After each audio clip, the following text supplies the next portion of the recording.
Esto que tengo aquí es un motor de pasos, también conocido como motor PAP, motor PAP o paso a paso.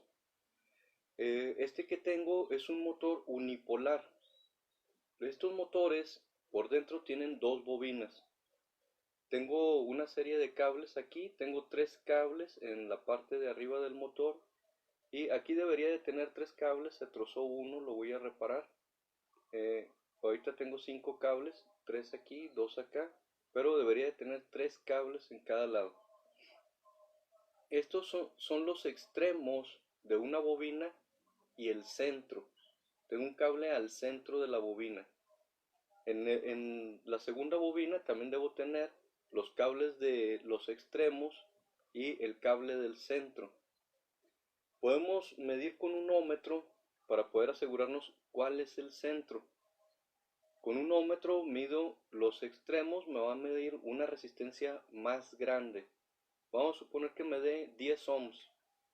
Y entonces hasta el centro me debe dar la mitad de esa resistencia. Y de esa manera con un ómetro puedo encontrar cuál es el centro. La manera más fácil de operar estos motores es de manera unipolar. Vamos a unir los dos centros y estos dos centros los vamos a conectar al voltaje positivo. Los demás cables, las demás puntas, las vamos a conectar a tierra por medio de transistores con el amplificador Darlington que vimos en el video anterior. Voy a necesitar un amplificador Darlington para cada uno de los extremos de las bobinas. Eh, Internamente, este motorcito tiene un rotor que está magnetizado. Tengo imán de neodimio para que pueda tener mucho más fuerza. Y no es como los imanes a los que estamos acostumbrados, que, que tienen únicamente dos polos, sino que para poder hacer un mayor número de pasos, tiene alrededor una serie de norte, sur, repetidas veces alrededor, para que pueda hacer pasos más pequeños y girar ángulos pequeños. Nos interesa que estos motores giren más o menos 1 grado por cada paso que da. Y eso le da muchísima precisión a las máquinas en cuanto al posicionamiento. Se pueden utilizar, por ejemplo, en impresoras donde tengo que poner exactamente un puntito de tinta donde va para hacer un dibujo o para escribir una letra. Y la parte de afuera, en este caso, son las bobinas. Eh, esto le llamamos motores de carrera interna porque lo que gira está dentro de las bobinas. Por eso le llamamos motores de carrera interna.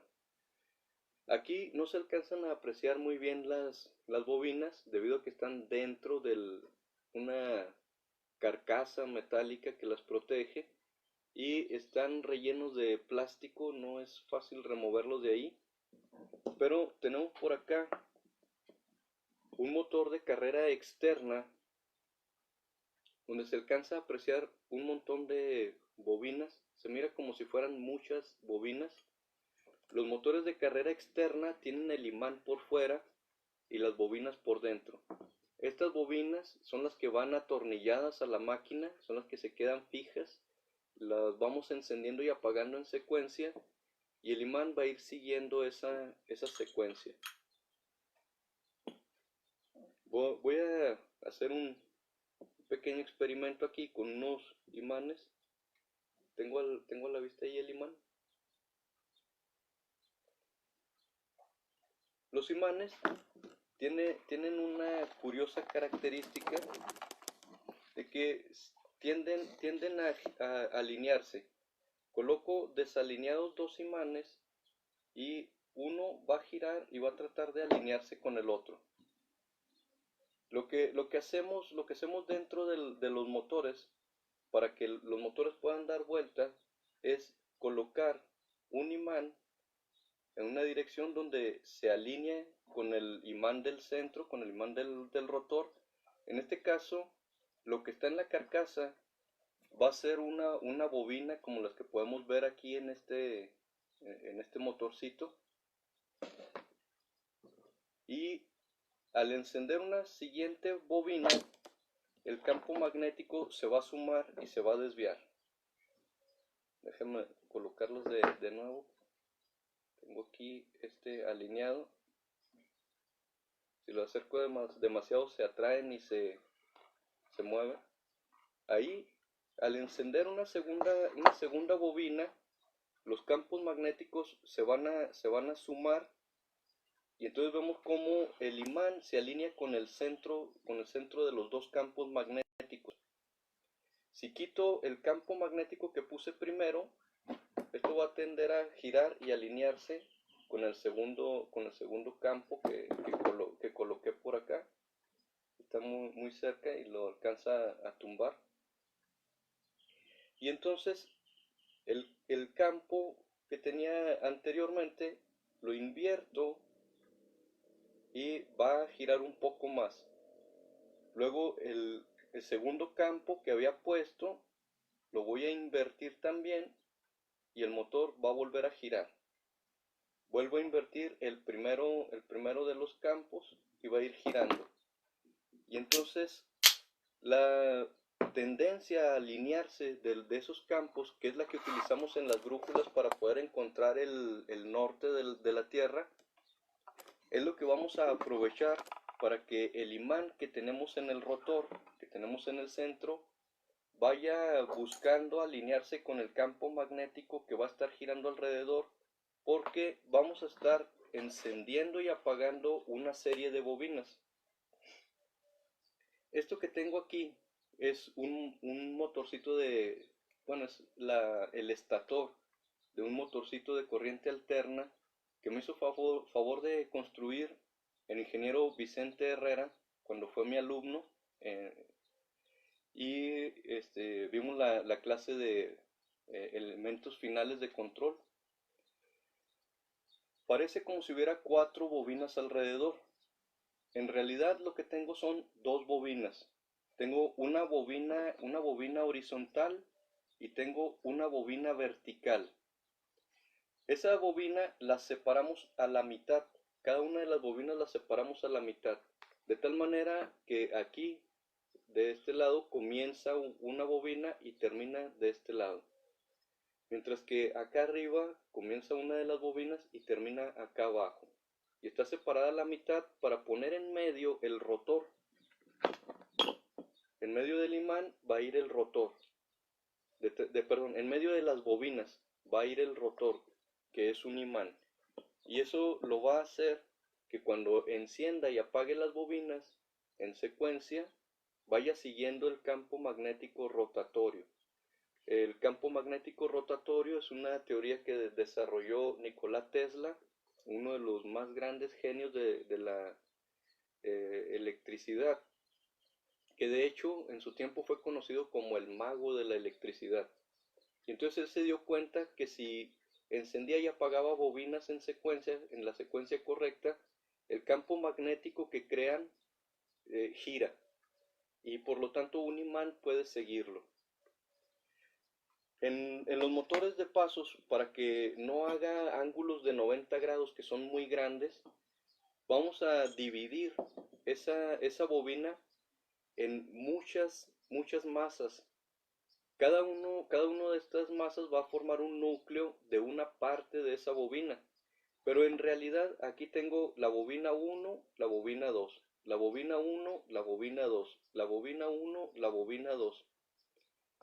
Cuando empezamos a bobinar, cuando empezamos a poner el cable en esas masas para crear las bobinas, tomamos una de las masas, le enredamos cable, nos brincamos una, y a la tercera le enredamos cable, nos brincamos una, y a la tercera le enredamos cable, y luego la segunda bobina se enreda sobre las masas que quedaron brincadas sin bobinar. De tal manera que aunque vemos aquí como si fueran muchas bobinas, realmente tengo solo 2 hilos de alambre. son solo dos hilos y va a tener 4 cables de salida, nada más los 4 extremos. En el caso de los motores unipolares, al centro de la bobina, donde se une el cable que pasa de una bobina, termino de bobinar una parte del núcleo, de uno de los núcleos, y donde paso hacia el otro, de ahí voy a sacar un tercer cable para la bobina. Y luego enredo en el otro cable y saco el segundo extremo. Ese centro es el que vamos a enredar aquí. De tal manera que si lo conecto al voltaje positivo, entonces al tener conectado el centro y conectar un extremo de una de las mitades de la bobina, esta parte es la que va a prender y el campo magnético va a encender en una dirección. Luego voy a desconectar ese y voy a conectar el lado contrario y el campo magnético se va a invertir.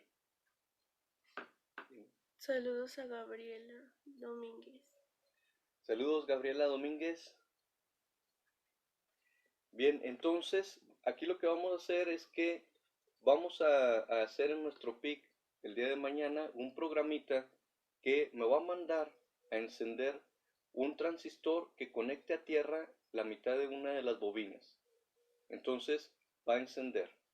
Luego vamos a encender otra mitad de la bobina y el campo magnético se va a sumar y el norte va a quedar diagonal entre las dos bobinas.